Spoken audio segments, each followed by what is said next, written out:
Good morning. BA second year में अपन पिछली कक्षा में मन के बारे में पढ़े थे और वहीं से अपन आगे शुरू करेंगे जहाँ से अपन खत्म किए थे, ठीक है ना। तो मन के बारे में अपन सप्तांग सिद्धांत पढ़ लिए थे, ठीक है ना। सप्तांग सिद्धांत पढ़ लिए थे जिसमें से स्वामी, अमात्य, पुर इत्यादि जैसे दंड, ठीक है, कर व्यवस्था, ये सारी चीजें अपन पढ़ लिए थे। आज उसी में थोड़ा सा आगे अपन पढ़ेंगे दंड के प्रकार और दंड के बारे में, ठीक है ना। तो बीए सेकंड ईयर, ठीक है ना, ये बीए सेकंड ईयर का है, ठीक है। बीए द्वितीय वर्ष सेकंड ईयर, ठीक है ना। Political science,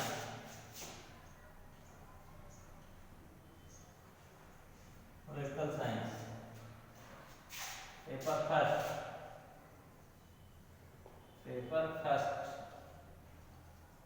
unit first. इसमें अपन पढ़े थे मन, ठीक है। मन के बारे में अपन पढ़ रहे थे, ठीक है। तो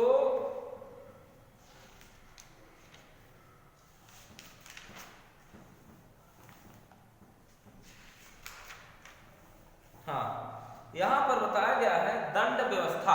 क्या बताया गया है? दंड व्यवस्था।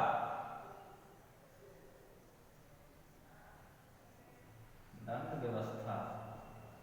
अब सबसे पहले अपन समझ लेते हैं कि दंड क्या होता है, दंड व्यवस्था क्या होता है। जैसा कि हम सभी जानते हैं कि दंड की आवश्यकता क्यों होती है, दंड की आवश्यकता कहीं पर क्यों पड़ती है। तो सीधी सी बात है कि जब अपराध होगा, जब कहीं पर कोई अपराध होगा तो उस अपराध को खत्म करने के लिए, अपराध में कमी लाने के लिए अपन कोई न कोई ऐसा लॉ, नियम, कायदा, कानून बना लेते हैं जिसके तहत अपन अपराधी को दंड देते हैं। तो आज के समय में भी दंड व्यवस्था हमारे न्याय व्यवस्था में है, हमारे जो है तो संविधान में है, और पहले प्राचीन काल में भी यह व्यवस्था पाई जाती थी, ठीक है ना। तो प्राचीन काल में यह व्यवस्था पाई जाती थी जिसके तहत मनुस्मृति में दंड व्यवस्था को विस्तृत बताया गया है, समझाया गया है कि पहले जो राज्य का संचालन होता था उसमें कैसे जो है तो राजा कार्य करते था और कैसे दंड का जो है तो दंड को लागू किया जाता था,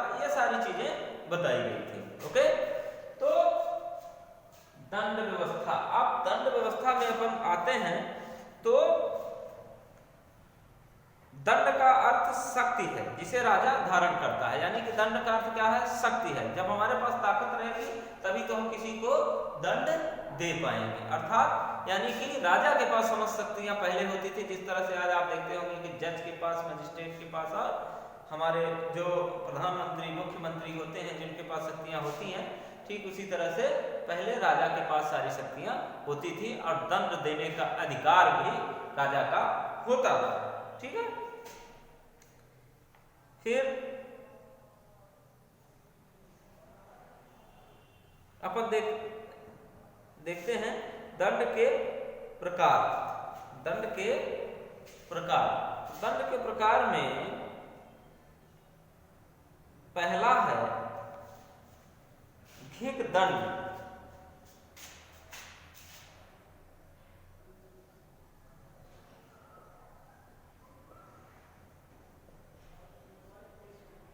दंड के प्रकार में पहला है घिक दंड, ठीक है। घिक दंड अपन समझते हैं कि घिक दंड क्या होता है। इसका अभिप्राय उस दंड से है जिसमें अपराधी को उसके द्वारा किए गए अपराध को लेकर डांट कर छोड़ दिया जाता है।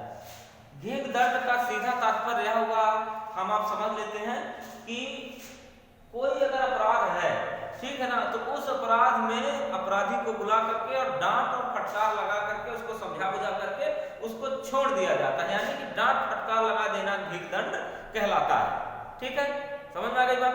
तो एक सामान्य दंड है, यह सहज और सरल दंड है, यानी कि किसी को डांट और फटकार के बाद उसको छोड़ दिया जाए, ठीक है। पहला हो गया घिक दंड। दूसरा है धन दंड। दूसरा है धन दंड। धन दंड यानी कि इसमें जैसा कि नाम से ही स्पष्ट है कि किसी भी व्यक्ति को किसी अपराध के लिए एक निश्चित धन उससे वसूला जाए, दंड स्वरूप, दंड के तहत उससे धन लिया जाए, ठीक है ना। यानी कि धन दंड, यानी कि धन का दंड देकर अपराधी को मुक्त किया जाता है, उसे धन दंड कहते हैं, ठीक है। अगला है वाक दंड। तीसरा है वाक दंड। वाक दंड, ठीक है। जैसा कि इस दंड के अंतर्गत उस अपराधी को लिया जाता है जो वयस्क ना हुआ हो या उसका अपराध गंभीर ना हो। ऐसी परिस्थिति में उसको केवल चेतावनी देकर मुक्त करने के दंड को वाक दंड कहकर पुकारा जाता है। यानी कि इससे एक चीज स्पष्ट समझ में आ रही है कि अपराधी वयस्क नहीं है, यानी कि अपराधी किशोरावस्था में है, ठीक है, बाल्यकाल में है। यानी कि उसको अपराध तो हो गया उससे, लेकिन उस अपराध की समझ उस व्यक्ति को, उस कैंडिडेट को नहीं है। तो उस अवस्था में उसको बुला करके और समझा करके छोड़ दिया जाता है, यानी मुंह से कुछ बोल करके कि भाई गलत काम ना करो, अपराध ना करो, ठीक है ना, और उसको छोड़ दिया जाता है। यानी कि उसको कौन सा दंड कहा जाता है? वाक दंड। कौन सा दंड कहा जाता है? वाक दंड। फिर अगला है वध दंड।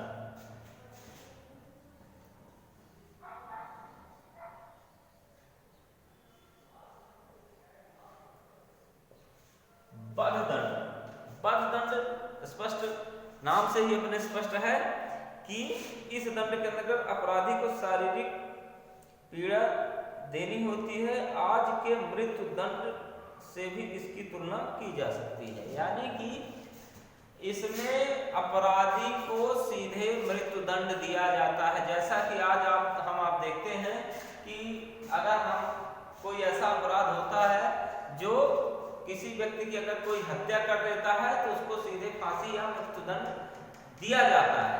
तो उसका सीधा अर्थ यह हुआ कि व्यक्ति को मृत्युदंड दिया जाता है आज के समय में, और प्राचीन काल में इसको वध दंड के नाम से जाना जाता था। यानी किसी भी अपराध की सजा या दंड मृत्युदंड हो, वध दंड हो, वध दंड कहलाता था, ठीक है। फिर है जाति बहिष्कार दंड। जाति बहिष्कार दंड,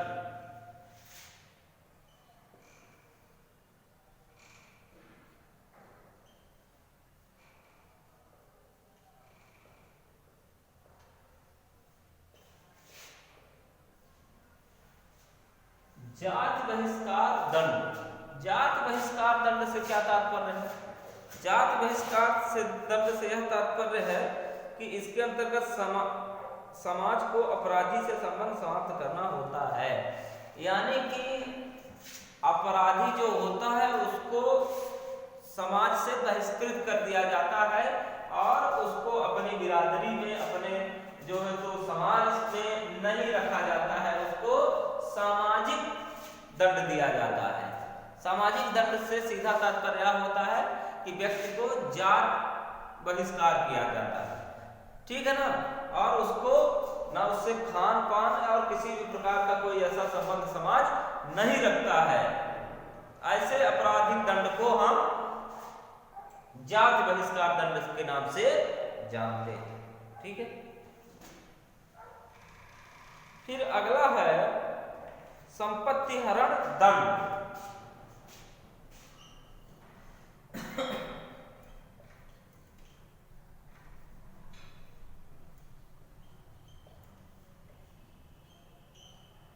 संपत्ति हरण दंड, संपत्ति हरण दंड जैसा कि नाम से स्पष्ट है कि इस दंड के अंतर्गत अपराधी की संपत्ति को छीन लिया जाता है। यानी कि जैसा कि नाम से ही स्पष्ट है कि इसमें अपराधी, जो अपराधी होता है उसकी समस्त संपत्ति को छीन लिया जाता है और उसे एक तरह से उससे सारी संपत्ति, समस्त प्रकार की संपत्ति को ले लिया जाता है और उसको बहिष्कृत कर दिया जाता है। ऐसे दंड को हम संपत्ति हरण दंड के नाम से जानते हैं। ठीक है ना। अच्छा, एक चीज अच्छे से आप लोग ये भी समझ लीजिएगा कि ये जितनी भी चीजें हैं, यह मन यूनिट फर्स्ट में मन जो अपना शीर्षक है, मन पाठ है जो, उसके अंतर्गत अपन पढ़ रहे हैं। और ये जो चीजें हमको मिल रही है वो मन स्मृति से ली गई है। ये जो दंड के प्रकार जितने भी बताए जा रहे हैं, यह मन स्मृति के पर आधारित ही है। ठीक है। आज के समय में यह बहुत प्रासंगिक नहीं है, लेकिन चूंकि हम मन को पढ़ रहे हैं तो मन के समय में जो व्यवस्थाएं थी हम उनको देख पा रहे हैं। ठीक है। अगला है निर्वासन दंड।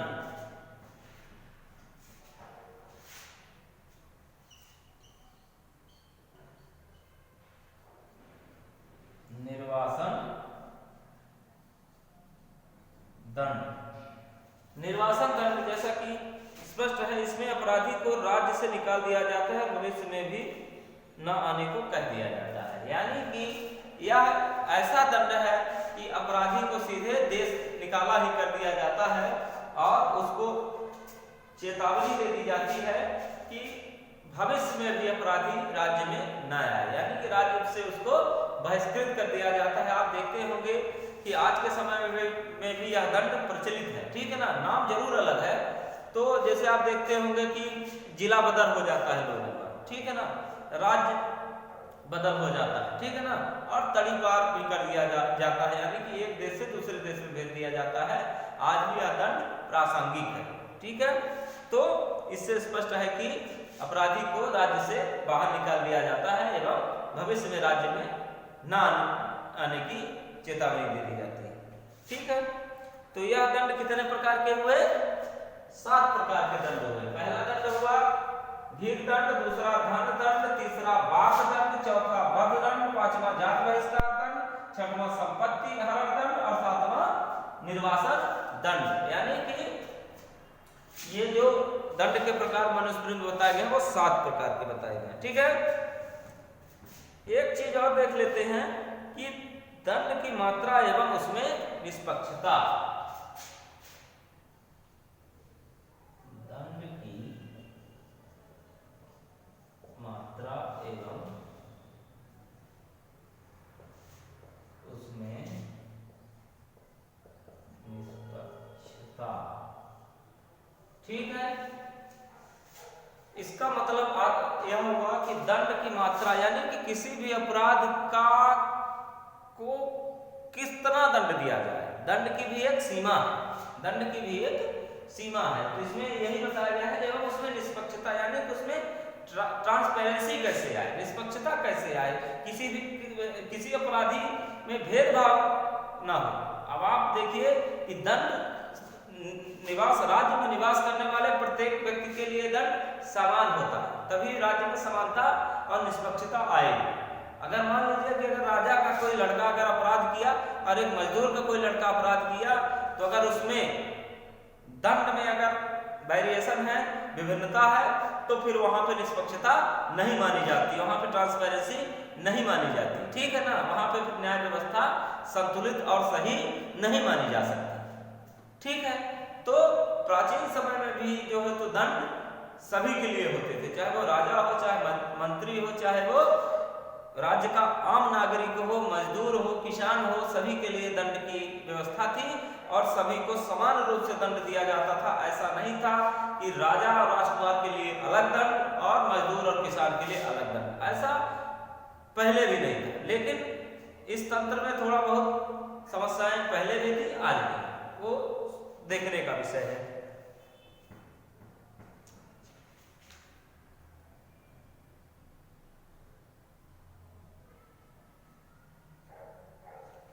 ठीक है। तो आज के लिए इतना ही। अगले क्लास में अपन कुछ और पढ़ेंगे। ठीक है ना। अगले क्लास में अपन पढ़ेंगे मन का भारतीय राज दर्शन। अगले क्लास में अपन पढ़ेंगे मन का भारतीय राज दर्शन। ठीक है। तो ये चैनल को आप सभी, जैसा मैंने पहले भी बताया था कि सब्सक्राइब कर लें, तभी आपको वीडियो की लिंक मिलेगी। और अपने दोस्तों को, अपने जो कलीग हैं सबको फ़ोन लगा करके या व्हाट्सएप के माध्यम से लिंक भेज दें, जिससे कि सभी लोगों तक ये वीडियो पहुंच जाए, जिससे वो क्लास अटेंड कर पाएँ। ठीक है ना। और क्लास बहुत जल्द से जल्द चालू होने वाली है, अतः आप लोग घर में रहते हुए क्लास की तैयारी करते रहें। जैसे ही सरकार का कोई आदेश आएगा तो हम आपको जरूर अवगत करवाएंगे और क्लास के लिए आपको बुलाएंगे। ठीक है, थैंक यू।